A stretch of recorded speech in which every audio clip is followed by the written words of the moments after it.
할렐루야. 주님의 은혜가 오늘 예배 가운데 있는 여러분 모두에게 충만하시기를 축복합니다. 사람이 살면서 만난다는 게 참 중요하죠. 이 만남이 우리를 풍요롭고 행복하게 만들기도 하고요. 또 어떤 만남이 우리에게 고통스러운 것을 선물하기도 합니다. 여러분들 아무쪼록 좋은 만남의 관계들이 여러분 속에 많아지시기를 바라요. 내가 누구와 만났는데 내 만난 그 사람이 나를 통해서 행복해지는 그런 사람들이 되시면 좋겠어요. 저는 목회를 하면서 현대교회 성도들, 오늘 일부 예배도 이제 많은 분들이 나오셨는데 한 사람 한 사람 만난 게 너무 고맙고, 또 2부 예배 함께 하신 여러분들 너무 고맙고. 여러분들 어떠세요? 옆에 계신 분들 만난 것이 나에게 행복의 조건인지, 직장에서 직장의 상사가 되었으면 나는 우리 과장님 만난 거, 우리 부장님 만난 게 너무 감사해. 이런 대상인지, 내가 저 인간 만나서 내 인생이 깨졌어. 이런 대상은 아닌지. 누군가의 만남이 행복해져야만 합니다. 행복한 만남을 만들어가는 성도들이 되시기 축원합니다.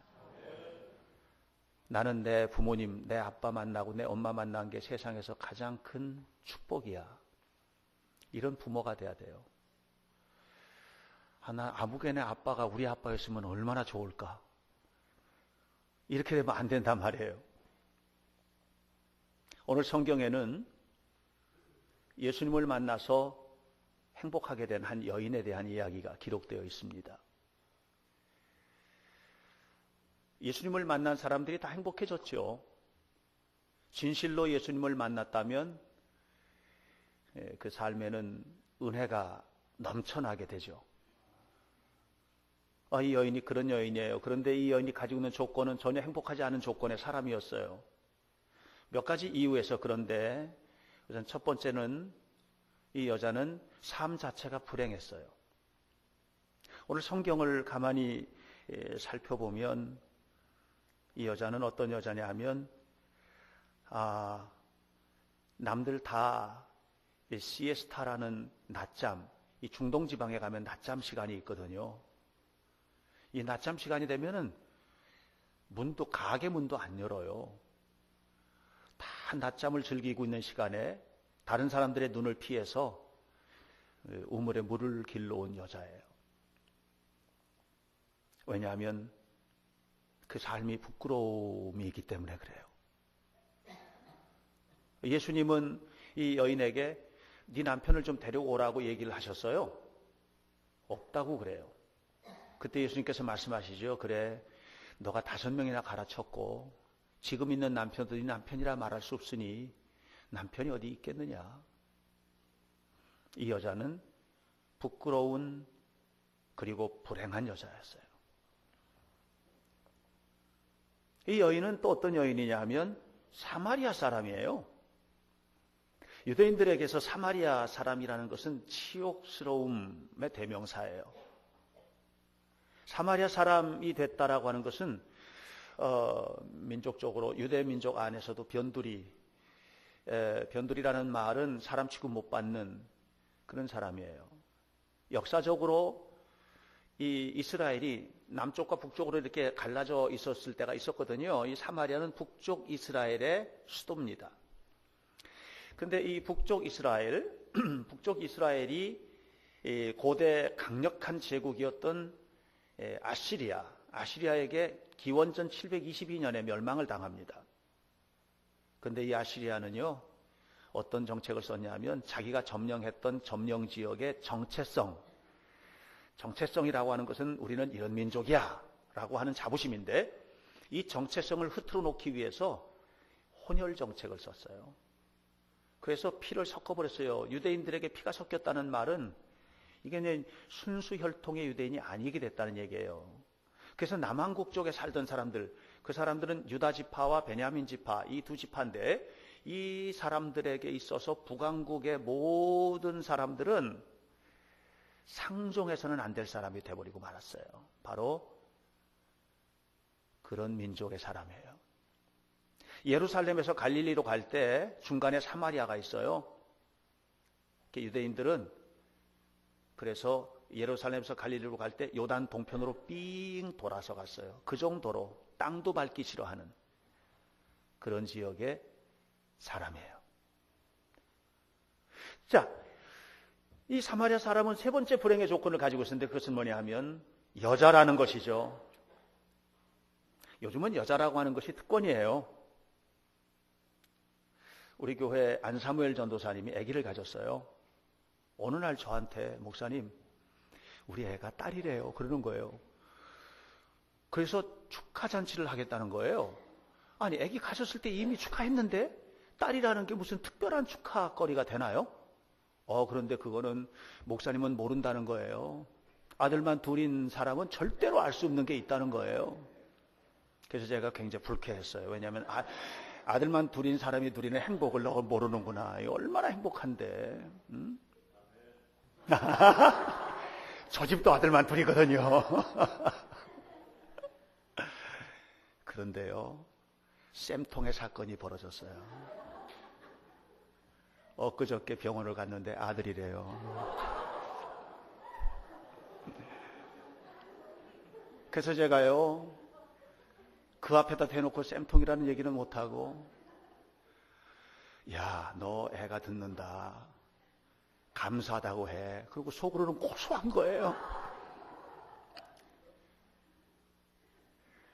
자, 오늘날 우리에게 있어서 이 여성, 딸이라고 하는 게 굉장한, 이제는 뭐 딸이 시집 오는 게 아니고 아들이 잠깐 간대잖아요. 그런데 말이에요, 이 시대의 여성은 사람이 아니에요. 유대 남자들은 세 가지 감사했어요. 하나님, 내가 개로 태어나지 않은 것 감사합니다. 두 번째, 이방인으로 태어나지 않은 것 감사합니다. 하나님 모르는 이방인, 그 불행한 족속으로 태어나지 않은 것 감사합니다. 세 번째, 여자로 태어나지 않은 것을 너무 감사합니다. 개와 이방인과 여자는 한 통속이에요. 어디서부터 그런 일들이 벌어지게 되냐면은 에덴 동산에서 최초의 여성 하와가 죄를 졌어요. 그리고 남편도 죄짓게 만들었어요. 아주 불순한 종류들이 여자라는 거죠. 그래서 이 여성에 대해서는요, 무시하고 살았어요. 그런 시대에 여자로 태어난 거예요. 그러니까 이 사마리아 사람, 예수님 만난 이 사람은 불행의 조건이 첩첩산중이에요. 그는 남편을 5이나 갈아치우고도 만족하지 못하고 사는 여자예요. 그는 사마리아 사람이에요. 그리고 여자예요. 그런데 예수님을 만났어요. 이 모든 불행의 조건에도 불구하고 행복하게 바뀌어진 겁니다. 사랑하는 여러분, 오늘 우리에게도 불행의 조건들이 있죠. 100가지 중에서 한 가지만 나빠도 그게 불행의 조건이 되는 거예요. 사람이 힘든 게 말이죠, 온 몸이 다 병들어서 힘든 게 아니에요. 손톱 밑에 조그만 가시 하나만 끼어도, 밥 먹다가 이 사이에 음식물만 끼어도 온몸이 불편하고 너무 힘든 거예요. 불행의 조건이라는 것은 총체적으로 불행한 게 아니에요. 내 삶에 아주 작은 불행의 조건이 있어도 그것이 나를 힘들게 하는 거예요. 여러분을 힘들게 하는 요소가 있습니까? 이 시간에 그리스도의 은혜로 변화되시기를 축복합니다. 예수님을 만나는 거예요. 예수님께서 내 안에 계시는 거예요. 그래서 내가 불행하게 생각했던 그 조건, 직장이 나의 불행의 조건일 수 있어요. 때로는 가족일 수도 있고요. 때로는 자녀일 수도 있고요. 때로는 부모일 수도 있어요. 때로는 인간관계 속에서 만나는 어떤 사람일 수도 있거든요. 근데 그것이 오히려 나를 행복하게 하고 복되게 하는 조건으로 변화되는 은혜가 임하게 되시기를 주님의 이름으로 축원합니다. 저는 오늘 성경에 있는 말씀을 이렇게 보면서 몇 가지 함께 묵상하면서 우리의 삶에 예수님을 만나는 것이 얼마나 필요한 것인지에 대한 이야기를 하고 싶어요.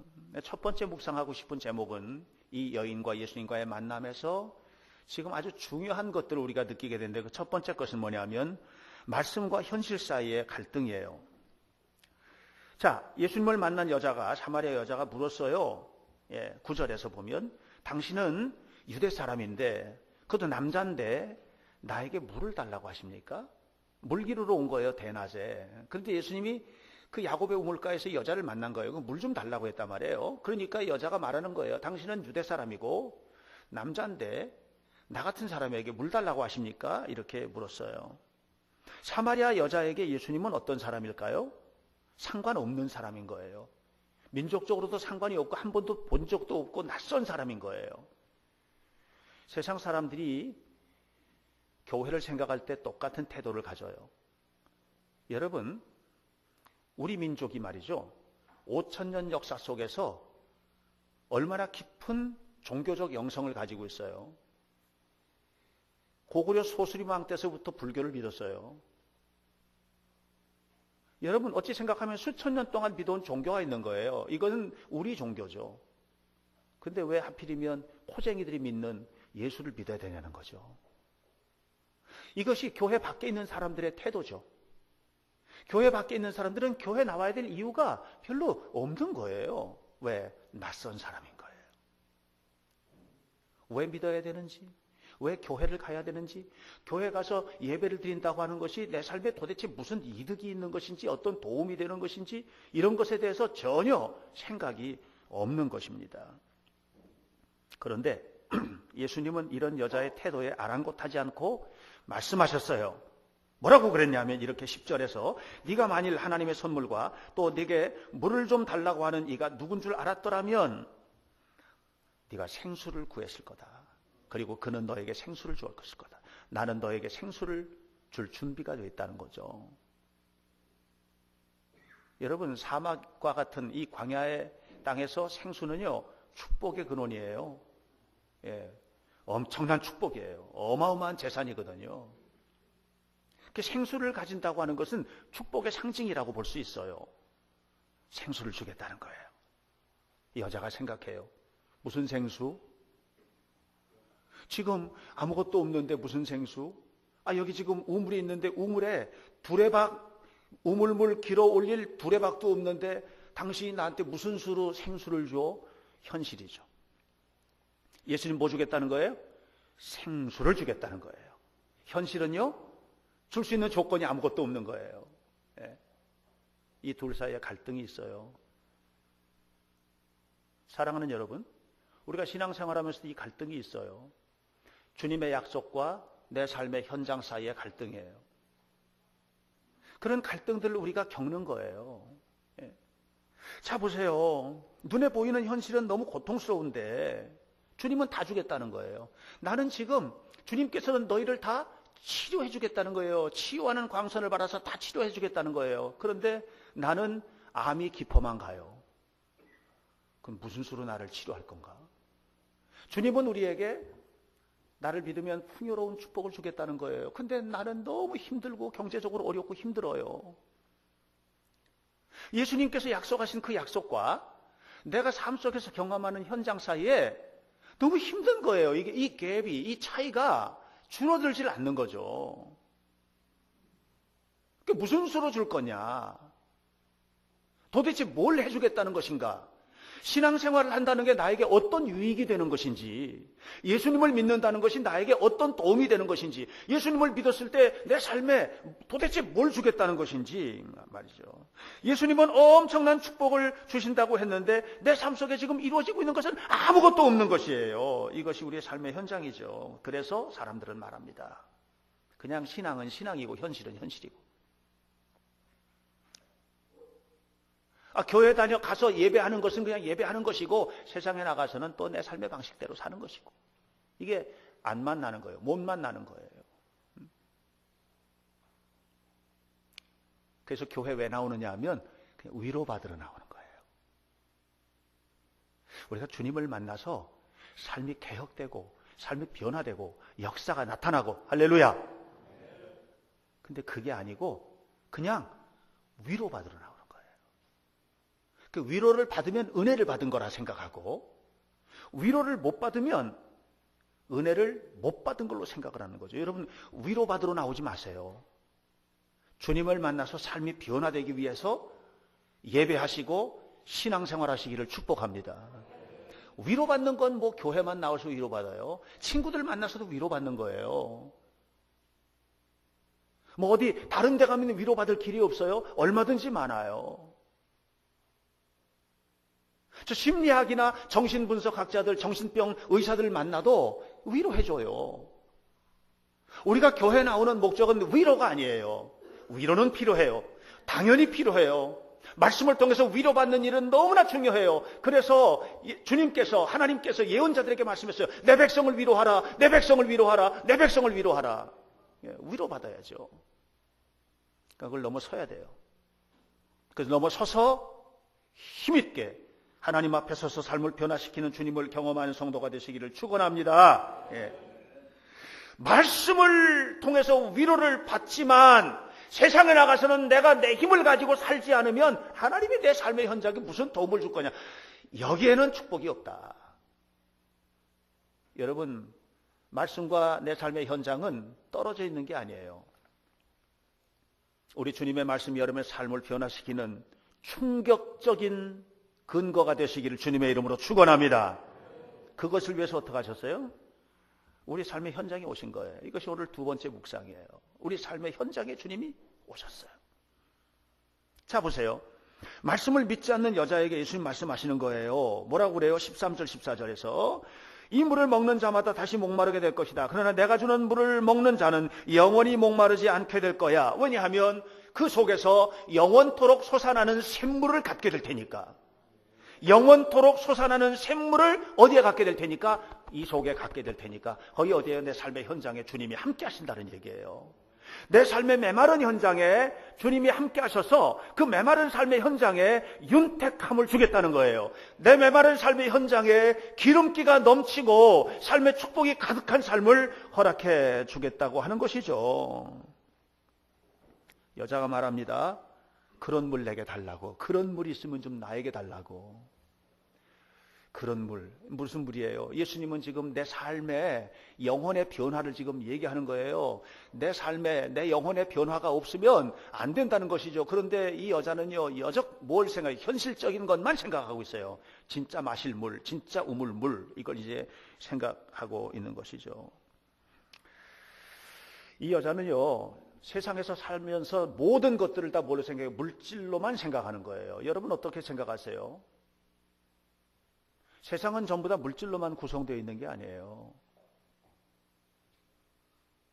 엊그저께 제가 어떤 분을 만났어요. 새벽기도 끝나고. 너무너무 불쌍하고 안타까운 사람을 만났어요. 아마 노숙자인 것 같았어요. 새벽기도 끝났는데 교회에 왔어요. 우리 교회 집사님들이 목사님 누가 왔어요 하고 나가봐서 만났거든요. 너무 멀쩡한 거예요. 근데 마음의 상처가 크고 정신적으로 문제가 심각하게 이루어져 있는 사람이에요. 왜 왔느냐고 물어봤더니 먹으러 왔어요. 배고프대요. 그래서 제 방에 있는 빵을 큰 조각 하나를 갖다가 줬어요. 먹으라고. 화장실 가고 싶대요. 화장실 갔어요. 화장실 보고 나와서 놀라운 게 이분이 빵을 옆에다 이렇게 놓고 비누로다가 손 다 닦고 온몸은 뭐 그냥 냄새가 너무 나는데 그렇게 하고 빵을 들어요. 한참 동안 얘기 나누고 기도해 줬어요. 어디로 갔는지 모르겠어요. 제가 이렇게 표현해서 여러분 용서하십시오. 정신이 나간 거예요. 정신이 나가니까 몸은 아무것도 아니에요. 얼마나 안타까워요. 여러분 세상에다 물질로만 규정할 수 있어요? 아니에요. 여러분 정신이 온전하지 않으면 물질은 헛것이에요. 여러분 영혼이 온전하지 않으면 물질은 헛것이에요. 여러분 뭘 보존하고 싶으세요? 몸뚱아리를 보존하고 싶으세요? 그러면 마음을 보존하셔야 돼요. 여러분 마음을 보존하고 싶으세요? 그러면 영혼을 바로 세우셔야 되는 거예요. 예수님 지금 그 얘기하는 거거든요. 주님께서 지금 말씀하시는 거예요. 여러분 생수의 근원이신 예수님이 내 안에 계셔야 돼요. 오셔야 돼요. 이 메마름을 우리가 해결해야 돼요. 하나님의 은혜가 사라져 보세요. 여러분 마음의 풍요로움이 사라지면 아무리 좋은 집에 살아도 행복하지 않아요. 아무리 좋은 것을 가지고 살아도 풍요롭지 않아요. 마음이 깨져버리면 그래요. 아무리 멋진 사람과 살아도 싫은 거예요. 마음이 깨져버리면 그래요. 어떻게 우리가 물질로만 살려고 생각하세요? 우리는 물질로만 사는 존재가 아니에요. 그래서 예수님 말씀하셨어요. 사람이 떡으로만, 빵으로만 살 것이 아니다 말이죠. 하나님의 입에서 나오는 말씀으로 살 것이니라. 그런데 오늘은 너무 물질적으로만 가 있어요. OECD 국가, 우리나라 경제력이 세계 10위입니다. 세계 10위, 엄청난 거예요. 우리나라가 경제적으로 세계 10위의 위치를 가지고 있다는 거예요. 너무 잘 사는 나라가 됐어요. 물질적으로는 부족한 게 없어요, 사실 우리가. 자꾸 남들하고 비교하니까 더 잘 살려고 하고 더 많이 가지려고 하지. 사실 여러분 가만히 생각해 보세요. 물질적으로 우리가 부족한 것이 없게 살아요. 보편적으로 그렇게 됐어요. 그런데 세계에서 자기 목숨을 스스로 끊는 사람이 제일 많은 나라가 대한민국이에요. 자살률 2위. 여러분 2013년 한 해 동안에 하루에 40명씩 죽었어요. 하루 평균 40명. 이게 자살률. 청소년 사망률 1위가 자살이에요. 여러분 충격받지 마세요. 청소년의 11.2%가 심각한 우울증으로 시달리고 있어요. 애들이 뭐 한다고 우울증에 걸려요? 11.2%. 100명이면 11명이 넘게 우울증에 걸리고 있단 말이에요, 지금. 이것이 오늘 우리가 경험하고 있는 현장이에요. 그런데 물만 먹고 살겠다고요? 이 물을 주어서 다시는 여기 물기로 오지 말게 해달라고요? 먹고 사는 것만 잘 먹고 살면 해결된다고요? 어떻게 우리가 먹고 사는 것만 잘 먹고 해결이 됩니까? 잘 배우고 잘해서 좋은 대학 나오고 좋은 직장 가지고 그러면 모든 문제가 해결됩니까? 이 사회가 점점 더 어두워지고 있어요. 이 터널에서 벗어나오질 못하고 있어요. 여러분 또 20명 가까운 사람이 죽었어요. 이런 안타까운 현장을 우리가 살고 있는 거예요. 우리에게 진실로 필요한 것은 뭡니까? 그 속에서 영원하도록 솟아나는 생수이신 예수님이 필요한 겁니다. 알버트 슈바이처가 아프리카에 가서 평생을 일했죠. 그분이 어떤 사람인 줄 아세요? 유럽 최고의 파이프 오르간 연주자였어요. 그냥 정말로 멋진 오케스트라와 함께 협연하는 그런 사람이었어요. 그는 신학 박사였어요. 신약학, 특별히 예수 연구의 대가입니다. 대학 교수였습니다. 그랬던 그가 어느 날 그에게 배달된 아프리카를 소개하는 선교 잡지를 보고 충격을 받았습니다. 그리고 하나님께서 나를 이곳에 보내신다 생각했어요. 만약에 여러분 자녀 가운데 잘 나가던 어떤 사람이 하루아침에 모든 걸 버리고 아프리카에 가서 선교하겠다고 하면 야 에볼라 너 거기 가서 뭘 먹고 너 지금 어떻게 하려고 그러느냐 보내겠어요? 아마 안 보낼걸요. 슈바이처는 마음에 결심하고 난 다음에 의학을 시작했어요. 공부를. 왜냐하면 아프리카에는 파이프 오르간이 필요 없어요. 아프리카에는 예수를 연구하는 신학자가 필요 없는 거예요.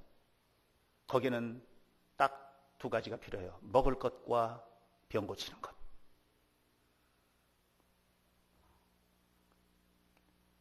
주님을 만난 슈바이처, 주님과 함께 동행하며 살았던 슈바이처의 이 믿음의 결단은 먹을 것과 병 고쳐주는 것, 아픈 것을 자기가 이걸 해결해 줘야 되겠다고 생각한 거예요. 할 수 있는 데까지. 그리고 모든 재산을 처분하고 공부를 했어요. 본인은 의학을 했고 아내는 간호학을 공부하고 그리고 아프리카 간 거예요. 람바네레 그곳에서 평생을 살았어요. 힘들지 않았겠을까요? 너무 힘들었겠죠. 그런데요, 이 안에서 끊임없이 솟아나는 생수이신 예수님 때문에 불행할 겨를이 없는 거예요. 너무 힘들고 어려울 때 하나님 앞에 기도하면 누군가가 먹을 것을 갖다 줬어요. 누군가가 의약품을 보내줬어요. 지치지 않았어요. 그리고 승리하는 삶을 살았던 겁니다. 오늘 우리에게 필요한 것은 예수님이에요. 빌 하이벨스라고 하는 미국의 유명한 목사님이 계세요. 윌로우 크릭 커뮤니티 처치. 미국 최고의 교회입니다. 어마어마한 교회입니다. 빌 하이벨스가 이런 말을 했어요.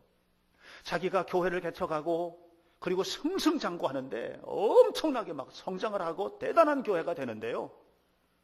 어느 날 딱 정신을 차리고 보니까 자기 인생의 속도계가 100마일 정도가 아니에요. 200마일, 300마일, 500마일, 1000마일로 달리는 거예요. 막 승승장구하는 거예요. 그러니 이렇게 말합니다. 내 속도계가 너무 빨라서 영혼계가 따라가지 못하는 그걸 느꼈다는 거죠. 다시 말하면 너무 세상의 일에 바빠서 하나님을 잃어버리게 됐다는 거죠. 영혼의 속도가 자기 삶의 속도를 따라가지 못했을 때 갑자기 뭐가 왔어요? 침체가 온 거예요. 침체가. 그 엄청난 교회 목사가. 오늘 여러분의 삶에 뭔가 문제가 생겼다면 속도계를 너무 빨리 조정을 해서 영혼계가 따라가지 못하고 있기 때문이에요. 우리는 주님을 따라가야 돼요. 주님을 따라가야 해요. 주님을 따라가야 해요. 주님을 따라가는 성도들이 되시기를 축원합니다. 그렇게 될 때 오늘 내 삶의 현장에 생수가 솟아나는 거예요. 내 삶의 현장에. 내 마음에 있던 생수가 내 삶의 현장을 풍요롭게 하는 생수로 바뀌는 거예요. 내 삶에 놀라운 풍요가 임하게 되는 것이죠. 이때부터 흘러 넘치는 것이 은혜입니다. 자, 예수님을 만난 사마리아 여인이 예수님을 만난 거예요. 너무 감사하죠. 그래서요, 여기서 끝난 게 아니에요. 이 여자가 뭘 했어요? 이 여자가 어떤 여자예요? 남들 눈을 피해가지고 남들 다 낮잠 자는 그 시간에 물길로 온 사람이잖아요. 그런데 이 여자가 뭐 하러 왔어요, 지금? 동네로 뛰어들어간 거예요. 그리고 동네 사람들 다 낮잠 자는 사람들을 불러 깨워가지고 동네 한가운데 세워놓고 예수님을 전하는 거예요. 자, 보세요. 내 안에 생수가 터졌죠? 그죠? 내 안에 생수가 터지고 나니까 어떤 일이 벌어졌어요? 그동안에 내 삶을 메마르고 건조하게 했던 모든 인간관계 벽이 허물어지기 시작하는 거예요. 다시 바꿔 말하면 생수는 내 안에서만 터지는 사건이 아닌 거예요. 이제 삶을 막 바꿔놓는 거예요. 예? 나를 불행하게 했던 모든 조건들이 막 무너져 내리는 거예요. 사마리아 사람이라는 게 부끄럽지 않아. 여자라는 게 부끄럽지 않아. 남자를 다섯이나 갈아치우고 지금 살고 있는 남편도 진짜 남편이 아니라고 하는 것이 부끄럽지 않아. 전에는 그것이 너무 부끄러운 조건이어서 숨어 살았는데 이제는 그게 부끄러운 조건이 아닌 조건이 돼버린 거예요. 예수님 앞에서 낱낱이 벗겨졌어요. 완전히 깨벗겨진 거예요. 예? 예수님 말씀하셨죠. 네 남편을 데려오너라. 나 남편 없는데요. 예수님 말씀하시죠. 네가 이전에 5명이나 치우고 지금 있는 그 남편도 진짜 네 남편이 아니니 남편이 없다는 네 말이 맞다. 충격을 받은 거예요. 여러분, 우리 솔직해져야 돼요. 하나님의 은혜 속에 살려면 솔직해져야만 해요. 예. 말씀 앞에 깨져야 되는 거예요. 우리가 분명히 알아야 돼요. 사람을 속일 수 있어요. 저는요, 얼마든지 속일 수 있어요. 저는 말한 대로 그냥 믿어요. 그러니까 여러분 그냥 말씀하셔도 저는요, 제가 이렇게 뚫어지게 쳐다보면 안타까워서 쳐다보는데 그걸 마치 알아서 쳐다보는 것처럼 오해하시면 안 돼요. 몰라요. 저는 그 사람의 마음을 꿰뚫어보는 능력도 없어요. 전 미련한 목사거든요. 예수님은 달라요. 하나님은 달라요. 어저께 교회 왜 못 나오셨어요? 회사 일이 너무 바빴어요. 그럼 저는 그냥 그대로 믿어요. 근데 주님은 알아요. 어제 회식하느라고 너무 바빴고 그래서 숙취 때문에 오늘 일어나질 못해서 못 나온 거, 이런 거를 다 아는 거예요.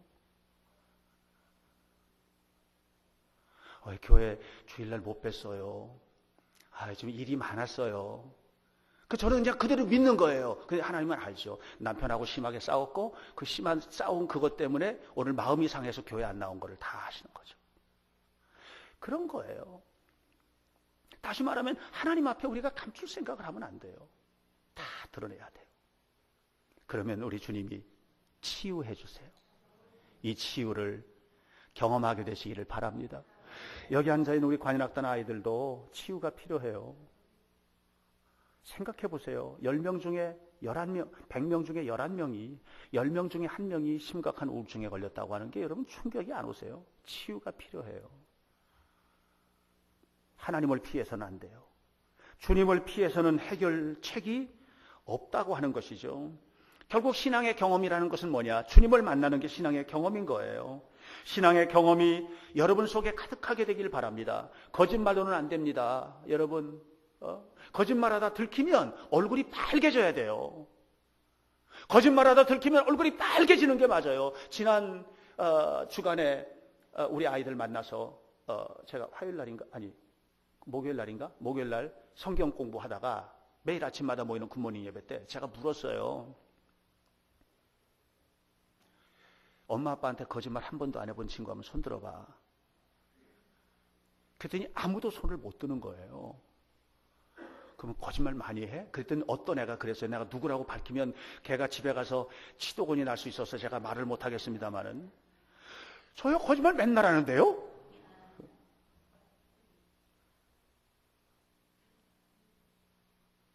여러분, 애들은 부끄럽지 않지요. 거짓말이라 봤자. 근데 그것이 커지는 거예요. 습관이 되는 거예요. 그래서 거짓말하면 안 된다. 엄마 아빠한테 정직해져야 된다. 하나님 앞에 정직한 것만큼 그렇게 해야 된다. 가르쳐 줬어요. 부끄러워야 되죠. 부끄러워야 돼요. 그래야 이 안에서 치유가 되는 거예요. 주님의 치유를 경험하는 성도들이 되시길 주의 이름으로 간절히 축원합니다. 오늘 이 여인은 주님을 만났습니다. 부끄러운 것도 다 해결이 됐어요. 주님께서 용서해 주셨어요.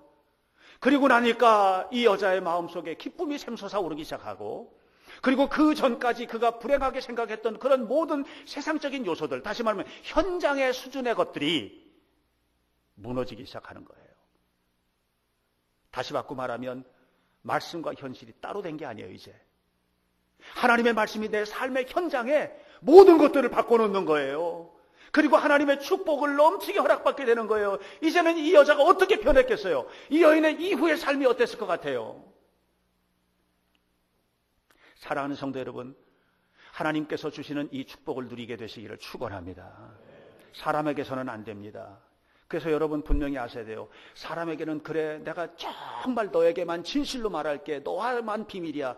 절대로 그렇게 안 돼요. 그래서 그 말하는 순간 누군가로부터 수군거림의 대상이 될 수 있어요. 그러므로 사람에게 말할 땐 조심하세요. 그러나 하나님 앞에서는 다 내놓으세요. 하나님 앞에 다 내놓는 거예요. 이 여인은 주님과 만난 겁니다.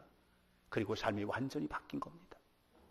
11월 2일은 우리 교회가 추수감사절로 지킵니다. 그리고 그날 우리는 총동원 주일, 우리 교인들 총동원 하는 거예요. 그리고 믿지 않는 우리의 이웃들과 가족들을 함께 참여해서 예배하는 축복의 날이죠. 그들에게 기회를 주는 거예요. 여러분, 예수님을 만난 이 여인은 한 번의 만남으로 변화되었어요. 그날 우리가 우리의 이웃들을 교회로 데리고 오는데 그 한 번의 경험이 그들의 인생을 완전히 그리스도의 사람으로 바꿔놓을 수도 있어요. 그러므로 한 번만 데리고 나오세요. 한 번만. 할렐루야. 그들에게도 우리가 그리스도의 아름다운 역사를 전해주는 삶을 살아야만 할 줄로 믿습니다. 사탄은 우리를 유혹하죠. 신앙은 필요 없다. 현실만 있다는 거죠. 현실은 현실이니까 현실만 보고 살라고 우리를 끊임없이 유혹합니다. 그러나 그 현실, 우리가 살고 있는 삶의 현실은 우리를 너무 힘들게 만드는 거예요. 주님을 만나셔야만 합니다. 주님과 함께 동행하시기 축원합니다. 주님께서 주시는 축복을 누리시기를 바랍니다. 내 안에 영원하도록 솟아나는 생수이신 예수님을 영접하시길 축원합니다. 그리고 그 주님과 함께 삶의 구석구석 변화를 경험하시고 이 변화를 통해서 하나님께 영광 돌리는 은혜로운 성도들이 다 되시기를 주님의 이름으로 간절히 축원합니다. 기도하겠습니다.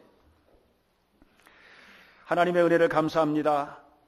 어떤 여인의 변화는 주님과의 만남을 통해서 이루어졌습니다. 살아계신 아버지 하나님, 우리 인생의 가장 소중하고 아름다운 사건들이 만남을 통해서 이루어지는데 하나님, 우리가 예수님과의 만남을 통해서 행복하게 변화된 사마리아 여인처럼 우리의 삶에 변화를 허락하시고 이를 통해서 하나님께 영광을 돌리고 내 삶의 구석구석 영향을 끼쳐주시는 하나님의 영광을 경험하고 또 나뿐만 아니라 우리 이웃들에게도 이 거룩한 변화를 함께 나누는 은혜로운 성도들이 되도록 도우시옵소서. 예수님 이름으로 기도하옵나이다. 아멘.